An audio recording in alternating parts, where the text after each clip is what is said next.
Hello, here's a little pasture testing area. So we have new seeding here. That's where a lot of weeds are. Cattle are gonna be moving up here in the next week or so. This and this whole little waterway. So this was native. This was here when we bought the place. You can kind of see the line that was the old ag field. That's what all new seeding is. The only management difference on this spot is they have been grazed and then it got mowed. All of it got mowed. Been mowed. I think it's got grazed and mowed probably right around 60 days ago. Yeah, probably closer to 40, 45. Let's come back, beautiful stand of grass. I'm gonna leave this bottom side unmowed. That's where they're moving right now. We just moved them into that section. Because of water on this spot, they're gonna get to come back all the way. This is about a 8-day paddock. So you can see here where they were yesterday and now where they're heading. So this is which this stuff looks great too. This stuff has been grazed twice actually. I lightly grazed it twice. Just because up here is a lot more legumes and non-grass species. So I ran them down through this a couple different times earlier in the summer when I was worried about bloat. This grass is great though. I mean, that grass looks great. It looks nicer than this stuff, but I like the goldenrod. I like the different diversity in here. Butterflies like it. So we're gonna keep this area down here fallow. I don't know if we'll ever really mow it.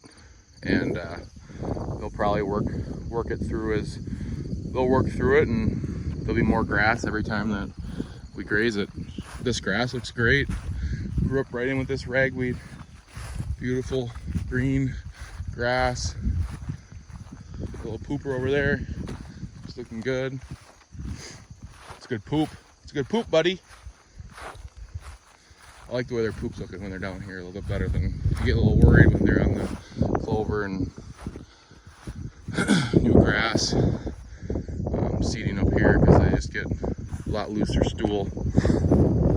So this is where they'll be heading next. We have about 4 or 5 more days. There might be a 2-day section in there. We'll see what they do to this.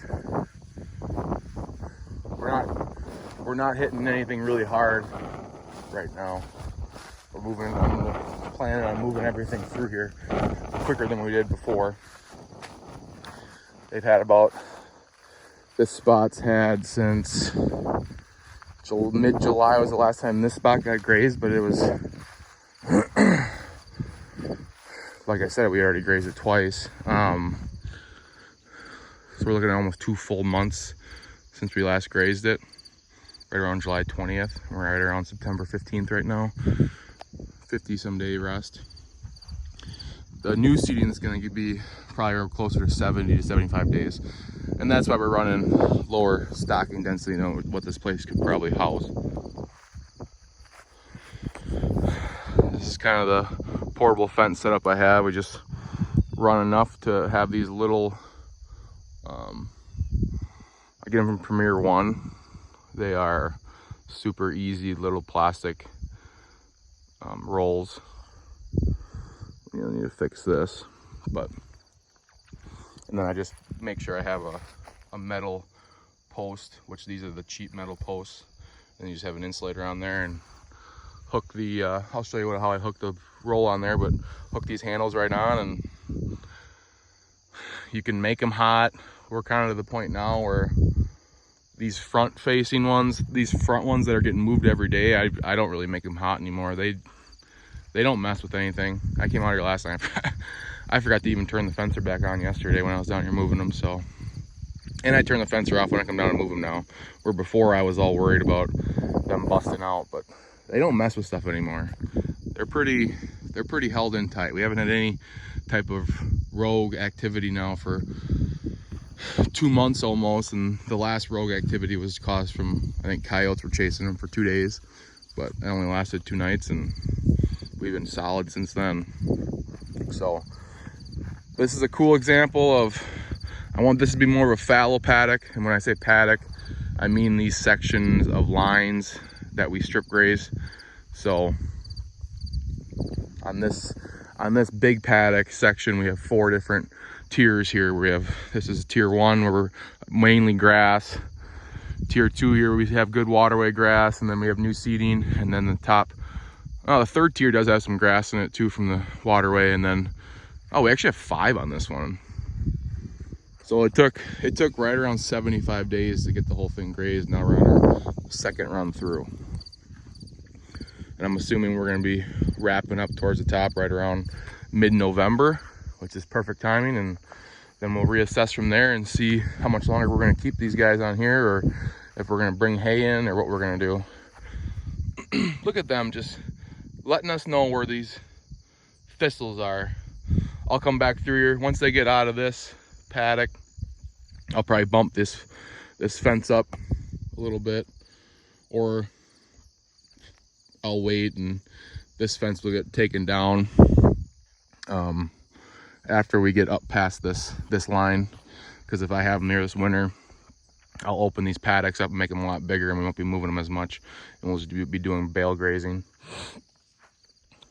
I'm not sure what the reasoning is why they hit this road so hard right here, but you can see where the day before they didn't hit it nearly as hard. They definitely are. They like the easy stuff first. They go right to the mowed trails first. There's no question about it, but they get the job done in here if you leave them in here long enough, and this is what I like to see. Got plenty of cover on the ground still. We'll get good regrowth here still in September on these cool season grasses, and we're gonna keep moving them. Like I said, I strip grazed these guys back all the way to the main water source on this paddock, so it's a lot longer than what I like to do. My general rule of thumb so far this year has been 3 days, letting them go back to water, and then we move them forward with new water. Just because of how far we are down, we're right on the property line. The hoses are just, it's kind of a pain. Plus this is good grass. I'm not really worried about them wrecking this area. Once we can move up closer, those days coming back to water will lessen and lessen, because it'll be easier to move those hoses, and we finally got the good watering system set up, and we're still working through it. These guys are looking pretty good though, aren't you, buddy? So only have 5, and they've primarily been grazing on right around 7 acres so far this summer, since about July 1st. I ran them through a different section before that. And we're still kind of figuring out what we're going to do with them this winter. That one's got a lot of flies on it.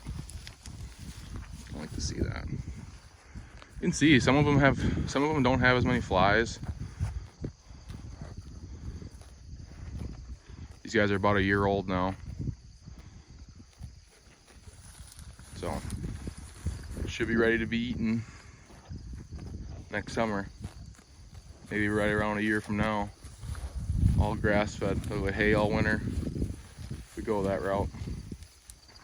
Anyways, hunting season starting up soon. These guys are causing no issues with hunting. They're down in kind of a different section where not a lot of deer movement is, but you know, we come down, hang out with them every day, hoping that we see some type of acceptance of the UTV and general traffic out here while in hunting season. It'll help with our in and out on access, and that's kind of the hypothesis that I'm hoping to see. So like, subscribe if you like these videos. We'll keep making them. See you guys.